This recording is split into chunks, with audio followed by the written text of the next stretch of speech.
Sudhir, welcome, and thank you for being here to interview. Thank you, Ed. I'd first like to hear a little bit about your area of study. I specialize in looking at data that companies have and generating insights from that, and so that we can improve decision making, whether it's setting prices better, whether it is helping them figure out who they should target in terms of customers. By and large, I do look at data that already exists in order to generate insights, and so in that sense, I've been always like the big data person, so to speak, right? Like I kind of there is tons and tons of data being generated, and how do you draw insight from that? So to me, that seems rather intimidating for me, so congratulations on that. How do you approach that? Because there seems to be so much data that some companies have. How do you design your work? How do you approach it? So at the Yale Center for Customer Insights, one of the things that we do is we work with companies in order to help them generate insights from their data. The interesting thing is companies are loath to run experiments because they feel like they don't want to change anything that they want to do. So they're much more willing to share the data they have instead of getting them to change what they do. Another kind of question that we look at is what's the role of store brands for a retailer? I do work a lot with retailers. I work with a retailer and I try to come up with a way of figuring how we can causally say that a person who uses more store brands will also be more store loyal. Can you tell me about how maybe your approach to your work has evolved over time?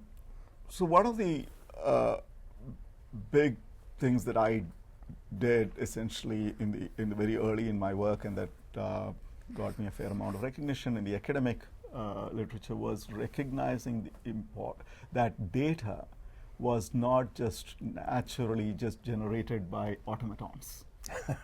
Okay. It was individuals trying to optimize, whether it is consumers, whether it is firms, trying to make the right decisions for themselves. Tell me what you particularly love about your work. What is really the part that you're passionate about, that you truly enjoy, Sudhir? Well, what I most enjoy is that I get to work on such a wide range of issues and problems.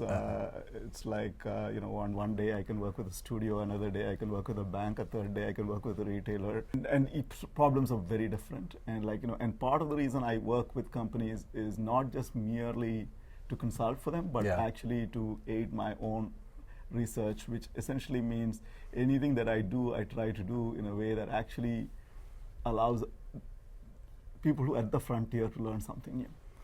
And so there is always a certain amount of creativity beyond just using well-known tools to actually doing something right new. You want to advance your own area of study and your understanding of what's going on. So that's an important element in choosing a project. Choosing the problem. So I don't work on problems that I don't feel like can aid that that knowledge. So I would like to hear how you view insights, what your thought on what an insight is, Sudhir.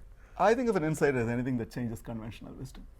I think if you can negate your way of thinking through scientific evidence, then I would think that we've had an insight. And to the extent that it helps change your decision making, it's a valuable insight. So the way I think about anything is that, can I change people's beliefs about the world? And to the extent that I can, and to the extent that it in fact affects marketing decision making, it's a managerially useful marketing insight. Thank you so much. Thank you. It was excellent, Sudhir. Thank I you. enjoyed this. Thank you very much, Ed. That was a pleasure to do this with you.